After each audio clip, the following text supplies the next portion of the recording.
Gumamit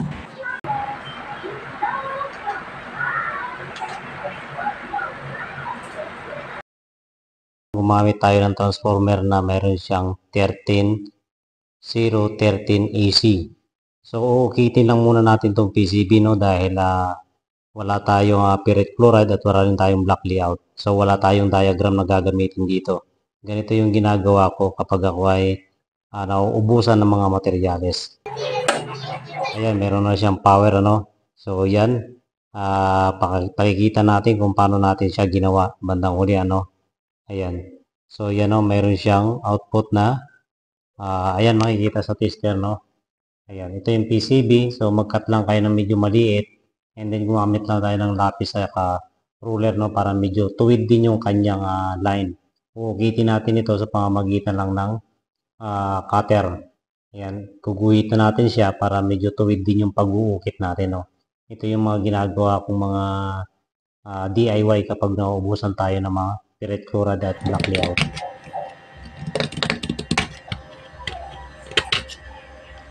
Ayan, medyo dahan-dahan lang sa pag-uukit ito kasi tayo masugatan.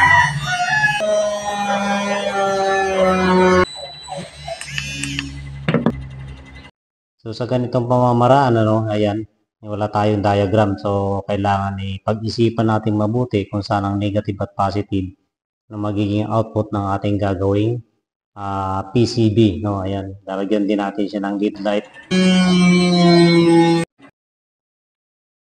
So, ang gagamitin natin dito ay kulay blue, no, para sa kanyang light indicator para makita natin kung meron siyang power. Lalagyan din natin ng 1K resistor para dun sa kanyang power indicator. Ayan, ito yung pinaka-output niya, yung positive, no. Kasi ang gagamitin natin transformer dito, yung top niya o yung 0, yun ang gagamitin nating positive.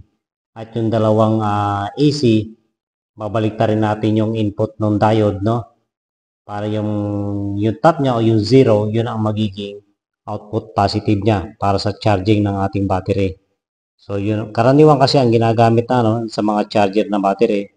At meron din tayo na symbol dati na ang ginamit natin, yung pinaka-ground niya ay ground talaga. Ngayon dito baliktad, yung ground niya gagawin natin positive. Para dito sa DIY natin, no. So, medyo nag-iingat lang ako dito kasi paukit siya, maaaring masugat yung daliri natin gamit yung cutter, no, dahil napakataas nito. Kasi naubusan tayo ng black layout tsaka ferrite chloride. So, ito talaga yung tinatawag na DIY talaga, no. Ayan. So, wala tayong diagram dito. Pinag-iisipan lang natin kung saan yung mga connection ng bawat component na ilalagay natin. Ayan, paukit na lang siya. Itong parte na ito yung dyan natin lalagay yung pinong lead, no, yung lead niya, yung positive.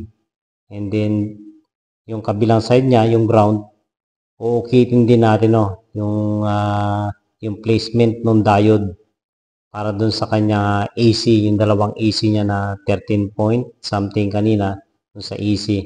Sabi ko nga, yung pinaka-top nito o yung ground ng transformer ang gagawin nating positive output. Ayan, dito sa may bandang kanan, yan ang ating magiging positive output, no. Ayan, ilagyan natin siya ng light indicator para alam natin kung meron siyang power o meron siyang DC, no? Kung meron siyang power na DC. Ayan, para makita natin kung meron siyang power. Ayan.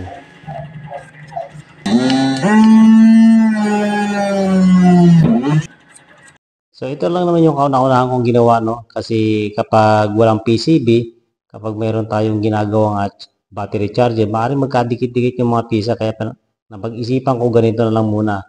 Kasi wala tayong makitang diagram. Although meron naman, no, sa Google.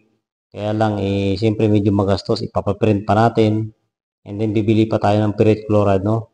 Ito, napakasimple lang naman yung kanyang diagram sa likod, no? Pwede yung sundan.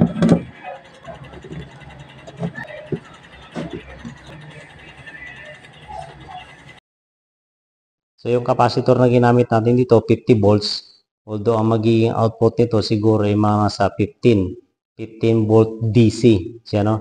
And then, yung lead na ginamit natin, kulay blue, siguro yung mga nasa 3 volts ito o 5 volts. Nilagyan natin siya ng resistor na 1K. 1K. Ito yung dalawang diode na gagamitin natin para dun sa AC, no? So, hahatiin pa rin natin tong PCB na ito, uukitin pa rin natin sa gitna. Ayan, para magkahiwalay yung kanyang AC at saka yung ground.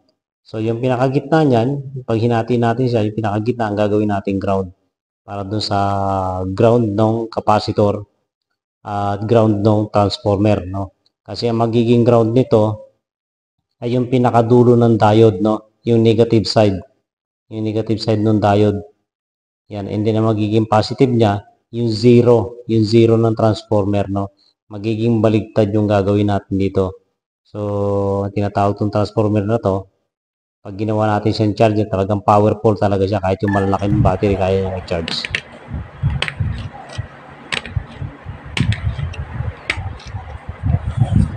Mag-iingat lang sa ganitong klase ng pag-uukit, ano?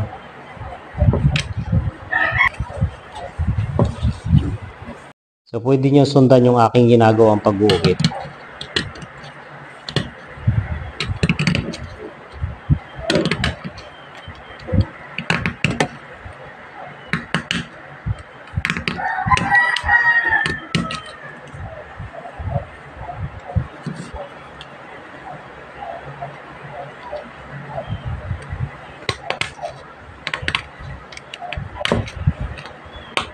Mas maganda kasi pag mayroon siyang PCB para yung mga components niya, halimbawa madisgrasya, hindi siya magkadikit-dikit, ano? Mas magandang mayroon siyang PCB na ganito. Madali lang naman.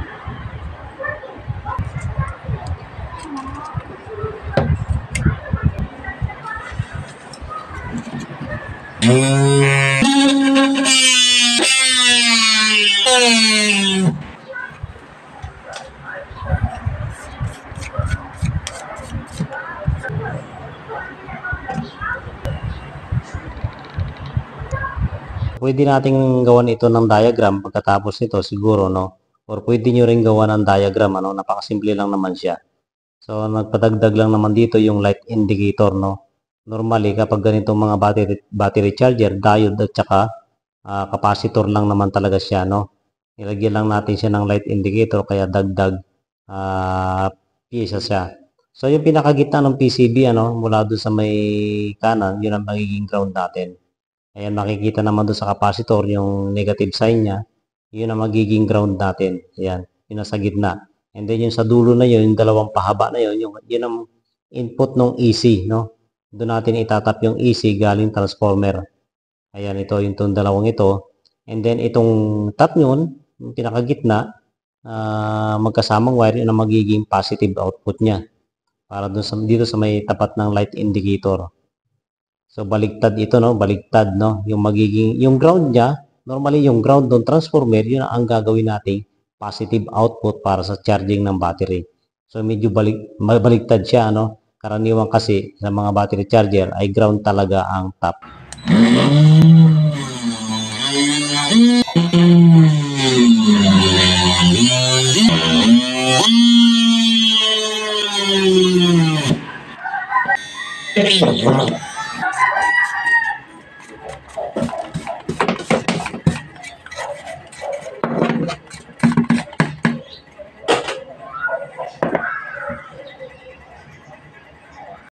So, ayun na, ikabit na natin yung mga components na, no? So, connection na lang ang ating gagawin dito, galing doon sa transformer.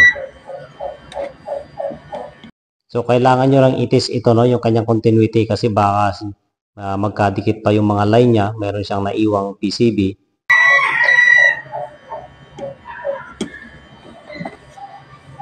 So, siguraduhin natin wala siyang connection. Kasi magkaroon ng short circuit, no? Bago natin siya i-tap doon sa transformer dito sa kanyang mga AC at saka doon sa kanyang ground, no? Itong dalawang ito, yan ang AC niya. So makikita niyo baligtad yung diode, ano? Yung kanyang cathode side, no? At saka yung anode, yan. Magkabaligtad siya. Normally kasi sa battery ay hindi ganyan ang position, no? Sa mga charging battery na karaniwang ina-assemble, no? Ngayon ito baligtad, no? Makikita mo yung cathode niya. Yung cathode ng diode, yun ang naka-attach doon sa output ng transformer na dalawang AC. At yung kanyang anode, yun ang magiging ground, no? Baligtad siya.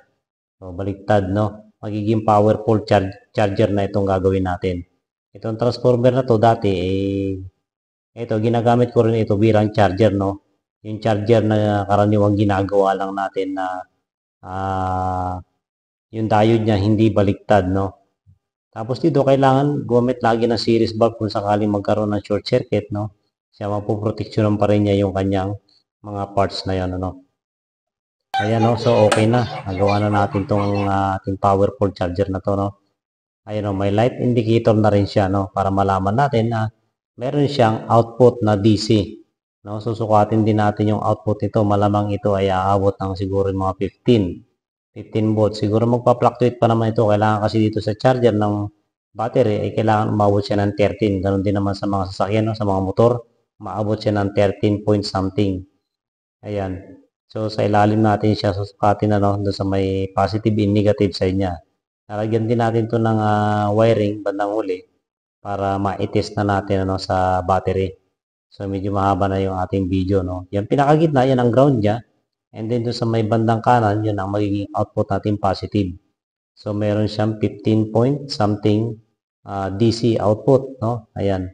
So, yung ground ang pinakagitna. And then, dito sa kaliwa, yung diode, yung EC input natin. At yung sa kanan naman, yun ang ating positive out. So, okay na okay, ano? Sana ay medyo may matutunan kayong kunting kaalaman sa ating tutorial na ito. Na medyo baliktad yung ginawa natin, ano? Yung ground ang magiging positive output. Ayan, maraming salamat po sa inyong panonood.